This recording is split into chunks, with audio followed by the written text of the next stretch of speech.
as Wilco makes a run ahead of him. Bergkamp suddenly changed pace through the centre. It's Bergkamp! That's magnificent!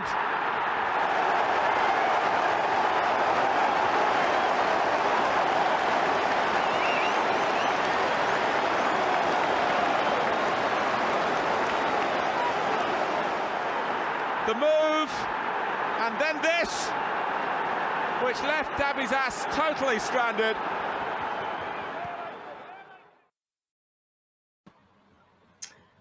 Hello and welcome to Bergkamp Wonderland on a Sunday.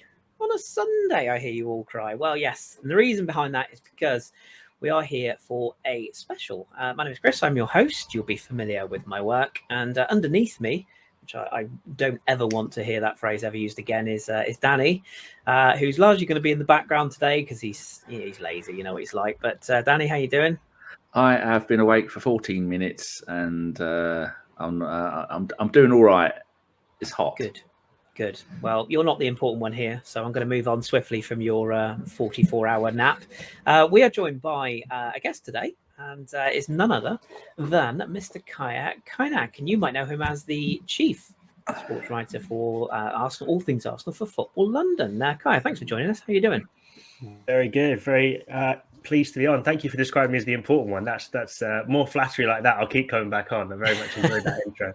Everyone's more important than us on this podcast. On that one. So before we get going, we're going to have to address the elephant in the room straight away. I'm troubled that somebody has better hair than me on this podcast. It's never happened before.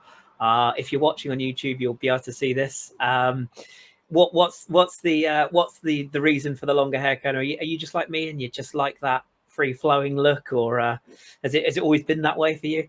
Honestly, no. It was a lockdown thing where I've had short hair pretty much most of my life, and then in lockdown, obviously couldn't go to barbers or anything, and I grew it out. I started off with a 90s curtains look, and it just sort of kept going from there, and now it's really long. And like I told you guys, I suppose this could be a first podcast exclusive, but I'm getting it cut on Tuesday, so it's not going to be around for too much longer. But yeah, I enjoy it. It's been nice. It's a lot of effort to maintain. There's a lot of stuff that goes into it, and it's been a lot of work. But yeah, I do enjoy having it. Very kind of you to say better hair. I'm not quite sure. I think your hair looks a bit better than mine, to be honest. But you've got youth on your side, so I'm giving you the benefit of the doubt there. Mine's going back quite fast at an alarming rate.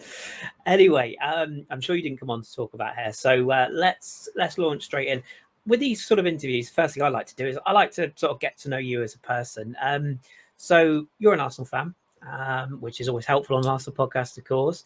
You've got a fantastic job there, and obviously still in your 20s, you lucky devil. Talk to me about, how did this job come about? How did you get into covering the team that you know and love and get into that industry? Yeah, so I basically decided I wanted to do football journalism from the age I realised I wasn't going to be a professional footballer. I was always into writing, and I always enjoyed podcasting and that kind of stuff. And then I finished my undergrad degree, and I decided to do a master's in journalism after that. And then started doing loads of freelance work, and that was going really well. And then sort of the pandemic came along, and that put paid to that, but I kept working, doing as much freelance stuff as I could in the pandemic. I started doing my own stuff, and then Dave Seeger, God, I've forgotten the name of the blog I used to write for, which is really bad. Gunnerstown, that's it. Sorry, Dave Seeger at Gunnerstown gave me a fantastic opportunity to write there, and I really enjoyed writing there. Got to sort of involved in the more sort of Arsenal Twitter stuff. And then the job at Football London came up when Art de Roche, who was in my job before, left, and I applied for it. And yeah, 2.5 years later, here we are. So yeah, it's been an amazing experience, amazing few years, met some great people, done some great things. And yeah, it's been really fun. Good stuff. And I'm sure you've had the pleasure of one Mr. Simon Collins, who is from our parish as well. Whenever he's not on the golf course, we still keep in touch with him. So yeah, the world moves in fast circles. What was it like that first day for you when you got to go to like the training ground or the media centre? How did that feel? Was it sort of, I guess, like from Danny and I's point of view, you said that to us. I mean, I'm a bit long in the tooth now. I probably would just shake Arteta by the hand and pat him on the back and be like, all right, how you going? But when you are quite young and you come into that industry of the club you love, it must have been quite awe-inspiring. How did it go, and were you really nervous?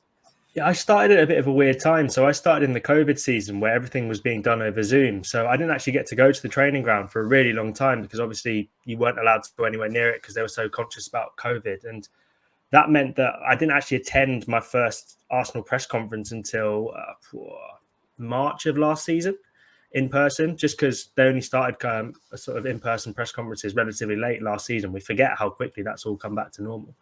But yeah, with that, it was sort of a soft launch for me. So with all that going on, I wasn't quite as thrown in the deep end and exposed to being face to face with these stars all the time as it might have been a bit more difficult, I think, if I'd gone straight away. But I think being able to sort of work it up and go in a bit slowly and do everything over Zoom and see these guys over Zoom, it sort of, it wasn't as maybe terrifying as it would have been, I think, if I'd gone in sort of in person straight away. But yeah, it's weird how quickly that stuff just becomes the norm, and you learn the rules and you learn sort of the routes into the training ground, you know, all the faces and stuff. And yeah, it gets there really quickly. Good stuff. And I'm sure, because I think a lot of people, I've met footballers in the past and, you know, not huge, like major stars or anything, but sort of at our level, and a couple of Arsenal players in the past. One of the nicest players I ever met was Freddie Ljungberg, because it was just like literally meeting your mate down the pub. And that always stuck with me because he was very humble and he was just like you and I. Is it sort of, do you have that preconception when you have a chat or when you have your first interview with a certain player, certain manager? Do you have like a preconception of how they're going to be, or is it very much where you're like, I'm there, this is my job, and that's what I've got to do? I think you have to have a little bit of a preconception to be able to be aware of what they'll answer and what you'll get out of them. So, for example, I get questions all the time with Arteta, and people are like, why haven't you asked him why Declan Rice hasn't signed, for example? And I know no matter what transfer question I ask, he'll always say, I don't talk about other players. And when you do the research in the background and you sort of work out what players will want to talk about, what they'll go into, what they'll be more guarded on, you sort of, I think you develop yourself as an interviewer over time, and you have to have a bit of a preconception because you have to do your research and know. But I try not to judge their personalities before I meet them. I mean, you hear stories all the time about people, but I've not met anyone who's been sort of actively rude or difficult. I mean, you know, obviously some players are better talkers than others, as you know, some people are better talkers than others. But I think, yeah, for the most part, I try and stay open-minded. But obviously, you do as much research as you can to try and inform your interviews. Yeah, good shout. And you mentioned getting into this industry. So you mentioned like you follow blogs and like you said about with Dave with Gunners Town and podcasts and whatnot. Danny and I always chuckle because we've been doing this we just had our 10-year anniversary show the day, and we were almost doing it before it was fashionable. Nowadays you've got so many platforms, so many blogs, so many channels, and we'll talk about your YouTube channel in a second as well. Was it sort of difficult for you to know, not so much like who to trust, but there's so many. We've been through the era of the ITK. We've been through the era of people tracking planes in the sky. You know, we'll come on to transfer business with Arsenal at the moment in a second. But is it quite hard as a journalist to sort of, do you have to do really deep research to know that this isn't just a bloke who was down the pub with a dog who gave notes to his friend? And do you have to like really go deep into that before you trust the source that you go on? Yeah, it's something that comes with experience for sure. So at the start, obviously, when you go into it a bit more wide-eyed, you maybe trust a few people that you shouldn't, or you maybe hear a few things and you report them when maybe you would have been better holding them onto them, or, you know, that kind of stuff. But I feel like I'm getting to a place now where I'm starting to get that sort of sixth sense, and you'll hear most journalists talk about this when they sort of understand. But even the most experienced people do, like, sometimes it's their information is, you know, they're told something by a source who has been reliable up until a point and then isn't afterwards. But yeah, you learn a bit along the way, and I think most of us, even like people who aren't necessarily journalists, you can sort of tell when a rumor doesn't quite add up. So we were joking before about Kylian Mbappe to Arsenal rumors. You'll see those. You know, there's various headlines, and I think you're sort of, I don't know if I can swear on this pod, so I'll say BS detector sort of goes off. You can say whatever you like, it's fine. Okay, your bullshit detector goes off then. But, you know, you always have to follow it up. It doesn't hurt to follow it up. And a lot of the time you end up chasing down dead alleys, which is fine. But yeah, I think you get a bit of a sixth sense for what is true and what isn't. Yeah, sure. And I guess it's quite hard because there's so many people that are just looking for a bit of clout, aren't they? There's that, a little bit of attention. It's quite hard to know who's genuine and who's not. How do you find specifically Mikel Arteta as a personality? How do you find interviewing him? Because he comes across to me as a very humble, very hardworking guy. He seems to be a very quick learner. He's obviously from that sort of that school, if you will, of the Pep Guardiola. Almost like nothing is left. Every attention to every single detail. Do you get the impression that he's much like a former manager, like with Arsene, where he would go home and just constantly watch football all the time and it consumes him? How does he come across to you, maybe when the cameras aren't rolling or when you are able to interact with him off camera? How does he come across? I don't know if he's fully on Arsene's level of obsession, because I think Arsene said, didn't he? He'd been in England for 25 years and the only places he knew were the stadium and the training ground. I don't think Arteta's quite like that. But I think he's not far off. I remember reading a piece where it said when he was the assistant at Man City under Pep, and he was staying in a flat up there away from his family, and they went up and it was basically just an empty bedsit with like some tactical posters on the wall. So I don't think he's far off that. And to be fair, I think to get to the level of coaching and meticulousness and I guess intensity that you need to be a top elite manager, you probably need to have a bit of a sort of unhealthy dedication to football, an unhealthy obsession with it. And he is very intense as a guy, but I think that's probably what makes him so good. And the initiative that he shows and the I guess the ingenuity to come up with new things all the time. He's constantly looking for new ways to motivate the team. He's never happy. He's never calm. He's never settled. He's always wanting more and striving for more. And you're constantly hearing about these new things that pop up. Like, for example, Win the Dog, who's been doing the rounds on social media. There's olive trees where they encourage the players to take care of it at the training ground. Just like all these little things where Arteta's very good at I think he's very good at understanding what motivates people and what gets under their skin, and he's good at understanding his players pretty well. When it comes to the press, he can be a bit difficult. He's not always the most, I guess, the most, how do I put this? He doesn't always give the most lengthy answers or the most sort of in-depth answer, particularly when it comes to team news, which can be frustrating. But I guess, he'll argue that he wants to keep things reserved because he doesn't want the opposition to get any hints. And sometimes it does feel like almost the better the question you ask, the more he wants to bat it away because he doesn't want to give anything away. But that's fine. I understand it. And again, like I was saying before, you learn sort of what buttons to push and what he's willing to talk about and what he'll give you a bit more on and what he won't. And you learn to read between the lines. But I mean, he's clearly very good at what he does, and he's immensely popular around the place. I've not met anyone at Arsenal who's had a bad word to say about him, either behind the scenes or in front of the camera or anything. So, yeah, he's definitely a very popular guy. Good stuff. And one thing I have to ask you, because I've just seen it in the chat, have you ever had the pleasure of interviewing Ben White? No, sadly not. Sadly not yet. There's definitely one that is on the bucket list. I really want to. I'm hoping that we'll get a chance to interview him in America over the next couple of weeks. I'll be interested to see what he has to say. I certainly won't imply that he got bullied, because I know he doesn't like that. But I think you'll probably get on well. I have a suspicion that with Ben, it's a very clever, very not an act, but I think he knows exactly what he's doing, and I like it. And long may it continue. Talk to us about your YouTube then, because you just we will plug that in our tweet as well for you. So you've recently started this. There, Danny's right on time there with the link in the chat. How did that sort of come about? And is that, so you're obviously attached to Football London, as we said, so they're, I guess, like your bread and butter, if you will. This is like a bit of a side project for you. How does it compare? What kind of things have you been looking to do with it? Because I know it's quite difficult, isn't it, when you're just talking to yourself? I found doing these sort of podcasts, it's nice to have someone to bounce off when you're just staring at a screen and you're talking to thousands of viewers. How have you found that experience?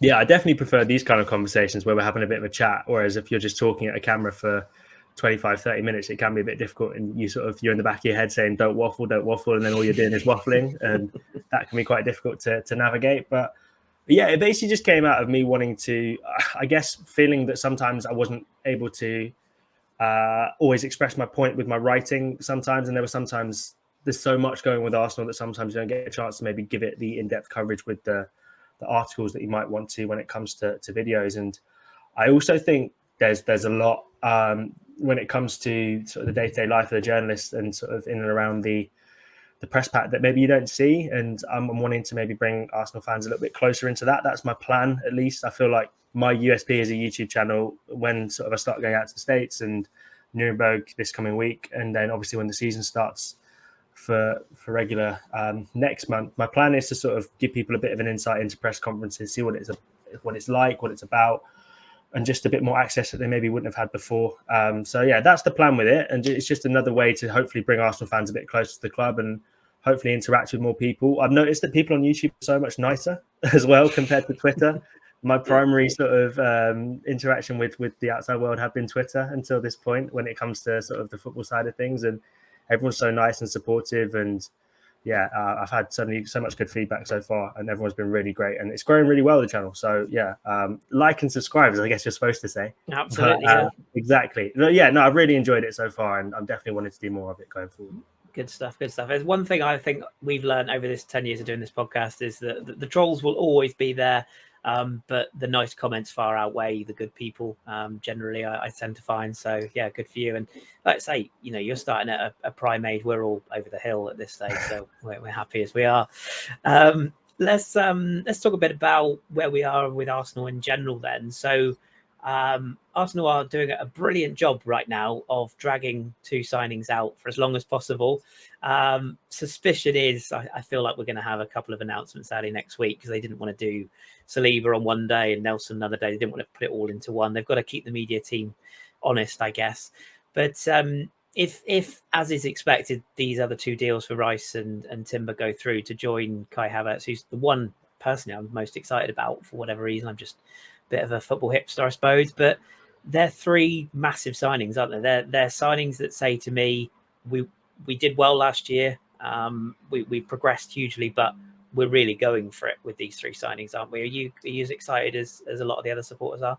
Yeah, definitely. They're statement signings. They say, look, we were happy with second, but we're not resting on our laurels. We want first. And I think that's good. I think that's exactly what every Arsenal fan wanted going into this window.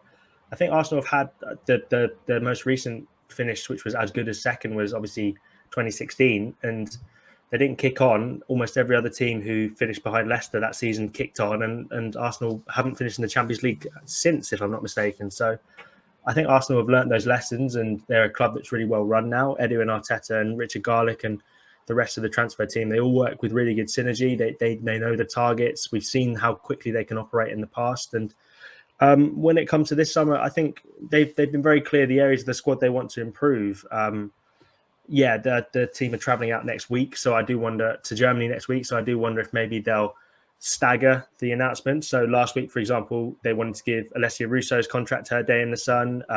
William Saliba and Reece Nelson were both supposed to have their day in the sun, and Timber, they didn't want to obviously do it over the weekend because they had the behind closed doors friendly on Saturday. So all these things, they do make sense, that they're still being taken care of behind the scenes, but they're very aware of sort of capturing social media, sort of, I guess, the narrative and the talking points and the zeitgeist, if you like. So they want to make sure that they're at the forefront of people's conversations and make sure that everyone's interacting with their content. So that's the plan, and that's why maybe it's taken a little bit longer to be confirmed. But it's I'm pretty sure, 99.9% certain that's very good. So yeah, very good signings. 3 really exciting signings, and like you say, with Havertz. Interesting, because I think we all really believe in Mikel Arteta as a coach, and I think we all see a player who's got talent but hasn't quite done it at Chelsea, a bit like what we saw with Martin Odegaard when he came from Real Madrid, and we think, wow, this is a player who could do something. And I think we all saw what Granit Xhaka added to his offensive game, but if you put someone who's more naturally offensively inclined in that position next season, that's really exciting. Timber, I have to admit, I hadn't seen much of him apart from the World Cup before. I didn't watch much Dutch football last season, unfortunately, but he's been, people have spoken really highly of him, and just again looking at sort of wanting to do that inverted Zinchenko thing on the right hand side, that's really exciting. And then obviously Declan Rice is the signing we're all apart from you, we're the most excited about. I just think it's the kind, like we say, it's the kind of statement signing that adds something into the midfield. And I think for Arsenal, none of us, I mean, obviously you guys have, I don't mean to sound rude, but you guys have been sort of following Arsenal a lot longer than I have. And you'll be able to tell me that I can't remember the last time Arsenal went out and signed a top England international who was arguably the best in their position in the Premier League last season, or up there with the Premier League last season. I can't remember the last time it happened. It doesn't really happen very often. So the fact that Arsenal are able to make these signings when they're already on top, that to me suggests that they're definitely heading in the right direction, and they're not wanting to just settle for second. They're not happy to just be sort of part of the supporting cast. They want to be the lead character. They want to be, to use an Unai Emeryism, the protagonists of next season. That's what they want to be. So, yeah, very exciting times for Arsenal. Very exciting all round. Yeah, I think I'm going to show my age here, but I think the last time I can remember being excited about Arsenal signing an England international who was established in his day was David Platt. I'm sure Danny will dig out some others, but I remember that was the summer that Dennis came in as well.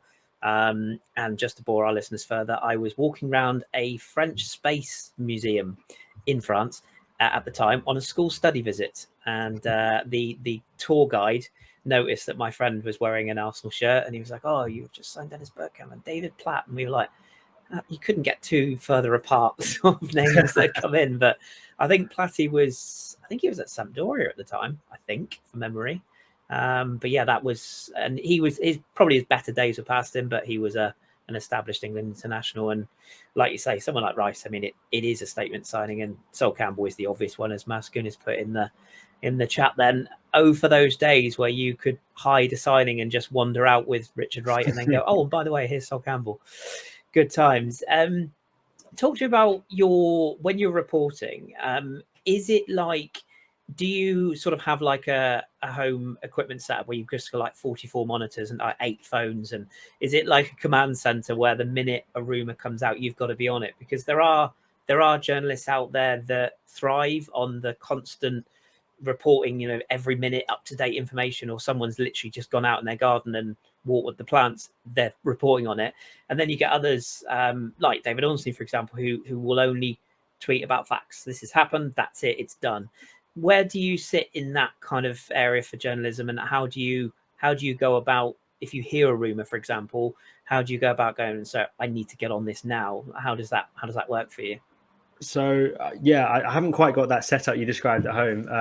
I've got a work laptop, which I don't use. I just use my personal laptop, and I've got my phone. I've only got one phone. I probably should have a work phone and a personal phone just to separate the two, but I'm not that great at separating different sort of my work life and my personal life, but I try and sort of keep a balance. I don't think I'm someone who wants to report every single incremental bit, although the website that I work for, Football London, the sort of the content demands means that we have to produce a lot of stuff, and I'm not the biggest fan of that myself. I'd tell the people I work with the same thing, so it's not as if I'm sort of slagging them off behind their backs, but I'd say the same thing to them. And I guess I think personally I like to deal with sort of more Ornstein style facts, but I'm more interested. I've obviously, news is important, and you need to chase stories down, and you need to find things out. But for me, it's never fully been about being the first to report. The whole idea of getting the exclusive ahead of people, obviously, they're great when they happen, and I've been fortunate enough to get a few so far. But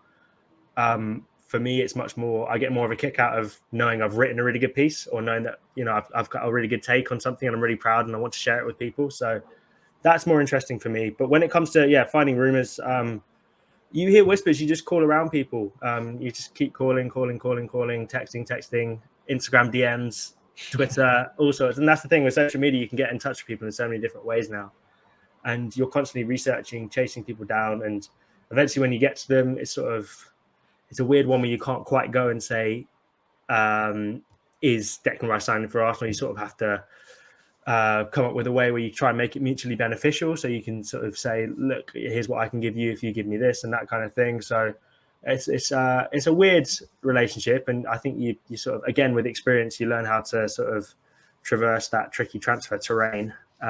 It's easy for me to say along the way, but it's not. I have to say the transfer window is not my favourite part of reporting covering Arsenal, because I think the game's the most exciting bit, and I'm really excited to go to America. And I was really excited by the Watford game yesterday when sort of the highlights came out, because I think sort of seeing what's going on the pitch personally is what interests me the most. But I get that people love transfers, and listen, it's exciting to think what's coming up, and I think we're all excited for a reason because of what Arsenal have done in the transfer market this summer. So yeah, it's busy, but that's all right. That's part of the job, and I like it.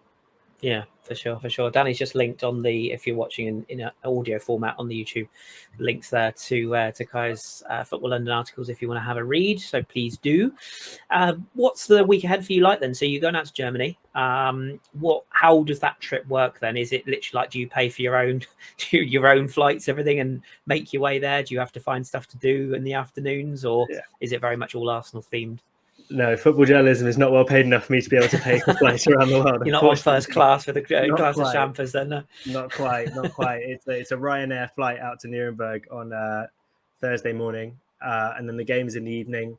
Staying at a hotel overnight, and then flying back first thing on Friday morning, and then pack and I fly out to Washington on Saturday. So it's going to be busy, but yeah. So it's with this game, it's going to be just post match with Mikel Arteta and then a couple of players, hopefully.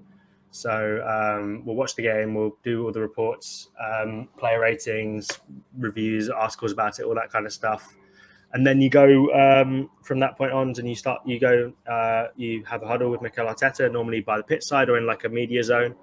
And there's sort of 3-4 journalists sort of crowd around, and you try and get your questions in. You normally get about 2 or 3 questions. So it's not very many, but you try and get whatever you can. And I'll try and come up with sort of interesting lines that I think Arsenal fans might want to hear about. And then go home, write up a piece for the next morning, try and get a bit of dinner if we can, which normally can be quite late. I think kickoff is 6 o'clock local time. So I imagine I'll be working till gone midnight, which will be exciting. But yeah, that's all right. That's all right. That's how I like it. So I can't really complain. Yeah. So we're not going to see any headlines of Kaynak stumbling out of bar at 4 a.m. then or anything. It's not going to be that kind of trip. That exclusive is TBC. We'll see how it goes. The German beers are dangerous. We'll see how it goes. Yeah, aren't they just? Yeah, we'll get Danny to keep checking for that. And will you get a chance to go around the HQ? Is it the Adidas HQ that they're going to train in? Because apparently that's an amazing place to go. I haven't been there myself, but will you get a chance to go around that? I've heard the same. Unfortunately not, because they want to keep that training camp relatively behind closed doors, which I understand. But no, they're not doing any sort of, as far as I'm aware, they're not doing any sort of external media stuff. I think they'll be doing a bit of in-house club media stuff. But no, for me, it's just the game, which is at the Max Morlock Stadion in Nuremberg. Fair enough. And I have to ask this question, and you can reserve the right to say nothing if you wish, but any perks of the job? I mean, do you get any specific access, or I'm not ever suggesting you're going to be one of those who walks up to somewhere and says, "Don't you know who I am?" I'm not saying that at all, but do you get any perks or any invites to special events or anything through the work? Yeah, I mean, getting to come on stuff like this is a perk of the job. I really enjoy this kind of stuff. You smoothie. Yeah, I mean, listen, I was joking about not being able to pay for flights, but the fact that work will, give me great opportunities to travel to places. For example, went to Bodo in the Arctic Circle last year. I don't know if I'd have done that otherwise. Various other places that you'll go and you probably wouldn't ever go to otherwise. Orlando and Baltimore, for example, last year as well. That's great. And obviously being sort of inside things and sort of being close to the club that I really enjoy is great. Yeah, there's so many perks. You get to meet great people. It's weird. None of them are really, you get invited to very cool things, sort of various things related to the club. Yeah, I don't really know. There are plenty of perks for sure. But I won't put you on the spot. Yeah, okay. It's nothing sort of premiers or anything. And I have to ask you as well, completely sort of random but related to Arsenal. What do you make of the kits? Because they've divided people this year, haven't they? This new batch that's coming out. Yeah, I have to say. So I really like the green kit. Green is my favorite color, so I'm a big fan of that one. I'm definitely going to be hopping on that. I'm going to see if I can. My birthday's end of July, so I'm hoping my family will buy me that. But that's a hint to any of them if they're watching. The yellow away kit is vile. I don't know if there's not much division on that. That's truly hideous. I love it. Do you? I do. Okay, there is division on it. Fair enough. Neon. I'm a big fan of the loud colours. I think I like the loud colours too. I think it reminds me. Do you remember late noughties? Chelsea had an away kit, which is it reminds me a bit of that. But I quite like that. But that was kind of, the pattern was simple. It's the wavy lines I can't get on board with. They're the issue for me. It looks like sort of toxic fumes. I don't know. It doesn't quite do it for me. And then the home. Yeah, no, go for it. Yeah, I was going to say it'll be iconic because when we left the trophy with it, it'll be like that'll be the season they had the awful kit, but they won the league. So there it is on the screen. Exactly. When they win the Champions League in that kit, I don't think any of us will care too much. Nobody will mind. Exactly. And the home kit. See, the only issue I have with the home kit for me, I like the kit. It's got to be red socks. I'm not sure about the white socks. Okay. Bit of a snob for white. That's too much fair. Spurs. I hadn't thought about the socks. My issue is I sort of have and this is a totally fine opinion if anyone wants to disagree with it, but I think unless you're the champions, you shouldn't have gold on your kit. That's just a personal opinion for me. So this is why I think I'm the only person on planet Earth who didn't like the black away kit last season, because the black and gold didn't quite do it for me. And this year, the more I see of this home kit, the less I like it. But that's just me. I'm happy to be honest, to be wrong on that. The training gear is fantastic. I really like the just the ordered it. Really? Yeah. The red one with like the chevrons and stuff on it. Yeah, I've gone for the black with the luminous and blue. But I've gone for the sleeveless top because I've got massive. No, I haven't got guts at all. But I'm a runner, so in the summer it's perfect for me. So I've gone for the shorts and sleeveless. I think it's absolutely gorgeous. And I might have even got my initials on it, but don't tell anyone because that'll make me look like a right nerd. I'm conscious we don't want to keep you for too long, so if you need to jump out at any point, just let us know. But I did want to ask you just about your thoughts for the season ahead. And obviously, like we said, with the signings coming in, it is exciting. Is there anything that you expect that maybe happens within the club in terms of exits before the season that might divide opinion? Like there's a few players that there's a few people are getting quite upset today about the Balogun suggestion that Chelsea are keen. I won't put you on the spot and ask you about that directly, but we've lost Granit. There are other players that you suspect we might see, maybe a few that might divide the fan base? Yeah, Balogun is one of the players the club are open to offers on. I think that will divide opinion, but I do understand it in the sense that he's got 2 years left on his contract. He's young. He's coming off the back of the best season of his career. I don't know if Arsenal will ever get more money than they're going to get for him now. And I think quite fairly after the season he had last season, he's coming back saying, well, I want to be first choice. And I think that's fair enough. But it doesn't seem like that's going to happen at Arsenal because you're not going to drop Gabriel Jesus. I thought Eddie did actually a decent job when he came in to replace Jesus last season. I know he got a lot of stick, but I thought he did a good job. Trossard played the false nine really well. I don't know if he's coming in and getting regular game time as things stand, particularly with no Europa League football, with it being Champions League. I just can't see him starting games regularly. So I personally think it's a sensible decision. I think the figures of 50 million being banded around are ambitious. I don't think they'll get that, but in the similar way that West Ham were quoting 120 million for Rice at the start of the window, these are the kind of things when it goes into a negotiation that obviously they want to take their time and maybe they'll be dwindled down. And if they end up with 40 million, then I think we'd all accept that as a decent transfer fee for an academy player who up until last season hadn't really done it at first team level.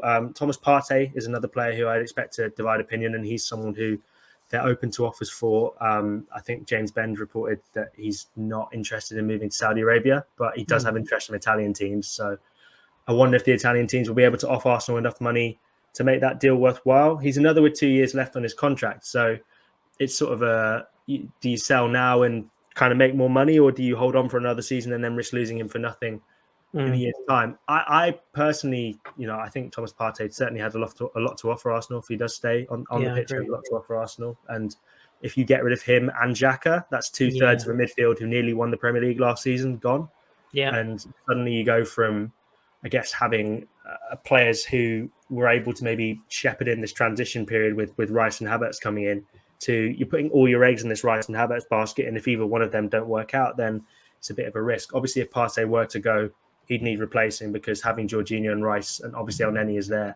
I don't think they do that as enough, which is why you're seeing all these rumours linking us to Romeo Lavia and plenty of other players like that. So yeah, those guys. And then beyond that, it's most of the loan players from last season. So I don't see too many of the loan players sticking around. I think Marquinhos is the only one probably who has maybe a long-term future at the club. I'd be surprised if Runnison stays on. I'd be surprised if Nuno Tavares stays on. I think Sambi Lokonga will leave in one form or another. I think Cedric will possibly leave.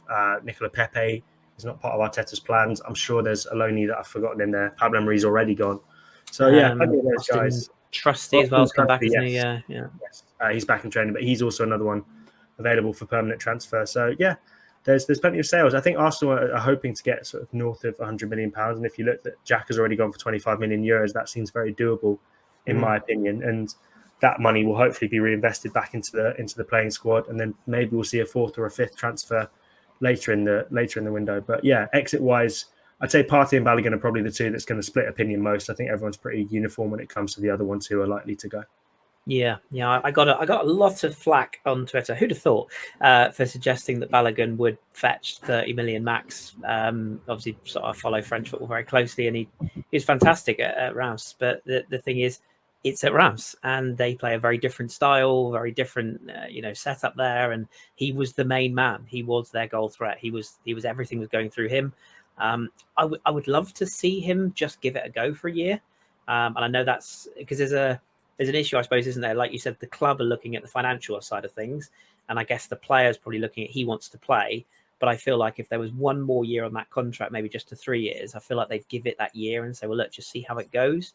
Then you've got the issue of the Nketiah, same agent with Flo, and I know people say, well, just sell Nketiah. I'm kind of with you. I think he deserves the opportunity to have another crack at it. He did a good job last season, and is no good shifting out Nketiah if you've still got a Balogun who wants to play every game and can't. So it's kind of pointless. Also, something people forget about that is, let's say Arsenal were to move on Nketiah this summer and then Balogun were to go next summer. Then Arsenal have to go out and spend a lot of money on bringing in a backup centre forward, and those aren't too easy to find. Spurs struggled for years to find someone to back up Harry Kane. They still haven't really got one.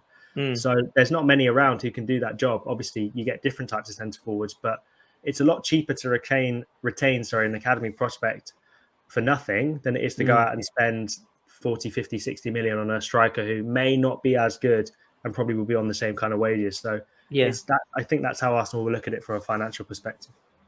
And any of those youngsters you think might get a go? The right back, whose name escapes me, he was on loan in the Championship last season. What's his living name? Norton-Cuffy. That's the one. I really impressed with him, I thought, when he was on loan, and I think Cozy Dewberry's got further down the line as well. Is there room in that squad, particularly the homegrown quota, to sort of sandwich a couple of those in, do you think? It's difficult with the Europa League not being a thing anymore, and this is something we all forget when it comes to the class of Highlanders that came through, and like Saka, Nketiah, Smith Rowe, Willock, Maitland-Niles, all those guys. When they came through, Europa League football was very much a thing, and Arsenal had two competitions basically to blood through their youngsters, and now they don't have that. So if you look at someone like a Charlie Patino, for example, it looks like that he'll be on his way on a permanent deal this summer, although Arsenal would like to include a buyback in that. That kind of thing, I think, will start to happen more often, where Arsenal will get talented youngsters who maybe go out on loan and show they can do things elsewhere, but I don't know if the opportunities will be there so much for them in the first team. Yeah. So it's a shame, because obviously we've been really excited to see Saka and Smith Rowe and Eddie and plenty of the others come through, and Reece and all those guys come through and do really well over the past couple of years. I don't know if many of them will get an opportunity this time around. And Lino Sousa's one to keep an eye on, because Zinchenko has been struggling with injury and Tavares appears to be on his way out, and that left back spot is one that you maybe keep an eye out on. But Walters is another. You can play anywhere across the back line, Raw Walters, but it's difficult for them to get too much regular game time. I do wonder what will happen with them. But the likes of Waneri, Miles Lewis-Skelly, they'll be sticking around, I think, for the season, and then see what happens after that. Yeah, Lewis-Skelly looks really exciting to me. I feel like if you get the right Championship club and you get him on loan, I think he'll do fantastic stuff this season for sure. Just before we do let you go, so I know we're conscious of time, Danny, we've had a couple of questions, haven't we? Did you want to field a couple of those before Kaynak has to go? Yeah, sure. Right, normally we get nonsense questions, but this time they've actually made some effort and put decent questions in. Pete Coulson says, question for Kaya: has there ever been a story that the club have asked you to sit on and not disclose to this day? Well, he couldn't tell you then, could he? If it's to this day. That question kind of answers itself. Yeah, right. I can't answer that question, I'm afraid. But yeah, possibly. Lovely. Mark Taylor says, what do you think it will take for Edu, Arteta and KSE to get the praise they deserve from our fan base? A quadruple question mark? Good question. Yeah, maybe. Well, there's 6 trophies on, because the Emirates Cup and Community Shield, so let's not forget those. Those are big trophies as well. Mourinho would count them. So, possible. I don't know. I think even if that happens, there'll still be people saying Edu out and posting those horrible sort of pictures of Arteta or Eddie with like the Joker face mask, that kind of stuff. I'm sure we'll see all of that, and there'll be some point where Arsenal dare to lose a game throughout the course of the season, and all that will be back. So I don't know what it would take. I think, if you're not praising KSE, Arteta, Eddie at this point, I think KSE maybe a little bit less than everyone else, because we can't really forget about the Super League and how awful that was. But Arteta and Eddie deserve plenty of praise, because they've turned this club on its head. And think about where it was 3 years ago. I don't know what it would take to praise them if you're not praising them now. some people are just never happy, unfortunately. Phil Macca says, question, we need to boost our squad numbers with some talent on the bench. Do you think that's likely once the ins and outs are done, or will we simply be boosting the first 11? So the way Arsenal are looking at recruitment now is not so much, and this is a thing that's changed since the Europa League has been replaced by the Champions League. It's not so much, and you'll see this with the transfers they've made, it's not really a case of having a first 11 then having a bench. It's a case of having a sort of first 18, 19, and you see this with the midfield options they have now. Before, we knew pretty much how Arsenal were going to line up. We knew 8 or 9 of the starting 11 from last season. This year, listen, it's going to be difficult to say. We don't know whether Rice will be playing as an 8 or a 6. We don't know whether Havertz will be playing as in midfield or if he'll be playing in a different position. Will it be Trossard and Martinelli on the left? Will it be Timber or White on the right back? So there's loads of decisions that Arsenal are looking for, and they want to ideally get to a position where the backups, if you like, are on a similar level. So if you look at the transfers they've been making, it's not been a case of even someone like Jakub Kiwior, for example. I don't think there's a suggestion that he's going to come for Gabriel's place anytime soon, because Gabriel, in my opinion, was the most underrated player in the Premier League last season. But I agree. Even still, when he comes in, it's much less of a drop-off. For example, and this is maybe a harsh comparison, but when Saliba went out and Rob Holding came in, that's what they want to avoid. So I don't think it's necessarily a case of they'll be looking to improve just the first 11. They're looking to improve the squad as a whole. And that's a really interesting development from last season to this season. That's the one probably I'm looking forward most to seeing how Arteta handles that. I got 3 more questions. One more from Clock Orange. Do you think you are happy with the window? And is it enough if we do not sign any more players outside of Havertz, Rice and Timber? I think he should mean by that. I'm assuming this means if no one goes as well, or none of the sort of the squad from last season go. I think if Thomas Partey were to leave, I think they need to bring in a replacement for him.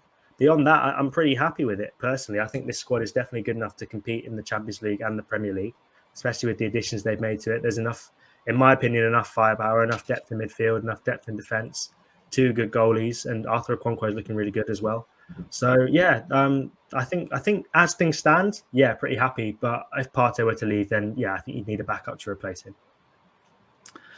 Pete says, and he's I think the K and the M are too close together on his keyboard. He's I get a lot of autocorrect with that. It's all good. Pete says, will you kindly list the European leagues in terms of excellence? And is League One a farmers' league with a small pond with a fat fish in it? This may well be a little poke at Chris, who loves French football, and he's beloved Lorient more than he loves the Arsenal. So that's why people are constantly poking fun at him for it. In fact, we have a little banner. While you're going to answer that, we have a little banner which we're going to bring up. Okay. There we go. Just defending players again. Well, Lorient are in the Champions League next season, aren't they? They did pretty well last season. No, we're outside, unfortunately. Finished 10th in the end, but they were second at Christmas, and I'm holding that closely to my heart. Okay. Was it Lons who made it into the Champions League? There was something. Lons are in. That was it. Yeah, Lons are in. I got the two confused. Yeah. I don't want to slag off the French league now. I've got that against me. Isn't it? I can't remember, but UEFA released their listings, and I think the French league dropped. If I'm not mistaken, 7th or something now, which I'm not sure. I believe it seems a bit harsh to put it below the Dutch league, for example. But I don't know. I'd say the Premier League is the best, and then beyond that, probably La Liga. Although I think the depth and quality is dropping, and Bundesliga maybe after that. But I don't know. The interesting thing is with the sort of the lack of quality or lack of depth and quality is the lack of money when it comes to those kind of clubs across Europe. So when Arsenal are looking to sell these players in the summer, everyone's like, oh yeah, just go get 40-50 million for Balogun. Well, I don't know if there's too many teams on the continent who can afford that. So yeah, that's an interesting thing to bear in mind. That's my way of sort of changing the question so that I don't have to slag off French football. Avon has got a question. Is there mileage in... Is there any mileage in the rumour about Arsenal and City being prepared to do a player swap? And if so, who might it be involved? Because that was on Twitter last night. What do you think to that? Right, I didn't see that. I'd be surprised, personally, just because... I'm not sure who Arsenal would offer to Manchester City, who City would think, wow, we really want them, that Arsenal would be willing to give up. And B, Man City were really reluctant. Obviously, when those Joao Cancelo rumours came out earlier in the year, one of the things I heard was City were really reluctant to sell Arsenal players again after Jesus and Zinchenko. And I wonder if maybe they've learned their lesson. And it would be a bit of an odd one to see two title rivals do a player swap. I'd be surprised. I'm not saying it's not happening because I've not looked into it myself, but I'd be very surprised if that happened. Last time we did that was an absolute disaster for both teams, Mkhitaryan and Sanchez. Yes.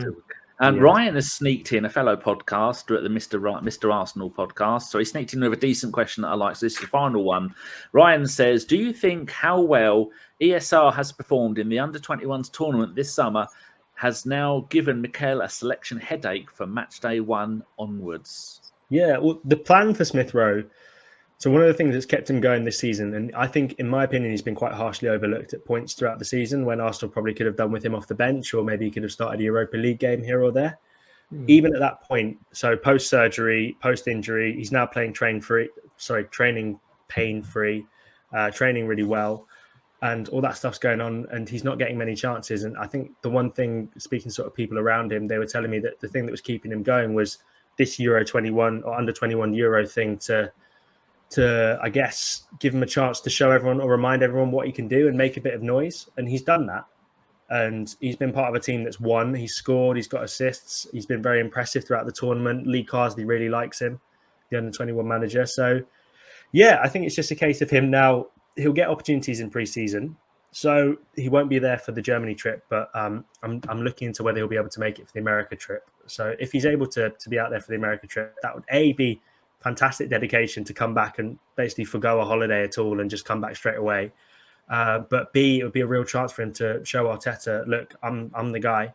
I know you signed Kai Havertz. I know you spent a lot of money on him. I know Martin Odegaard's your captain. I know you've got 2 very good left wingers and Bukayo Saka on the right, but Emile Smith Rowe will be thinking, I can get into the team in one of these positions. And it's been interesting. Him and Odegaard, when they played together, it's never quite worked. But I'd be really excited to see if they get an opportunity to do that. I think he deserves a chance because we forget that he was the second highest scorer in the Arsenal team the season before last. And he went from that to not starting a single game at all last season, which is very weird. But Arteta likes him still. I mean, I think he sat him down at the end of the season and basically said, look, you're not going anywhere. You're still a part of my plans. So even with everything that's happened, even with Kai Havertz coming in, Declan Rice coming in, and all the players who are possibly going to give him competition next season, I still think if he's able to rise to the challenge of all that competition, there's a real player in there and there's someone who could be a real asset for Arsenal next season. Pre-season will be a real determining factor for that, though. See how he does in America, see how he does in the Community Shield and all that kind of stuff. And hopefully he'll be able to make an impact because I'd like to see it. I always get excited by Smith Rowe. I think he's a really good player. So fingers crossed he can do something for Arsenal. Lovely. Chris? He looks hench as well, doesn't he? He's definitely been in the gym, bless him. He's lost a lot of weight as well. He's lost a bit of weight and he's put on a bit more muscle. And I think his fitness stats are supposed to be better than they've ever been. So all that going on. Yeah, he definitely fills that shirt out more than the sort of kind of spindly player that broke into the team a few years back. So yeah, good luck to him. Kaya, it's been a pleasure. We're going to let you go and we'll just have a natter for 15 minutes or so to round up the show. But thank you very much for your time. Really appreciate you're very busy.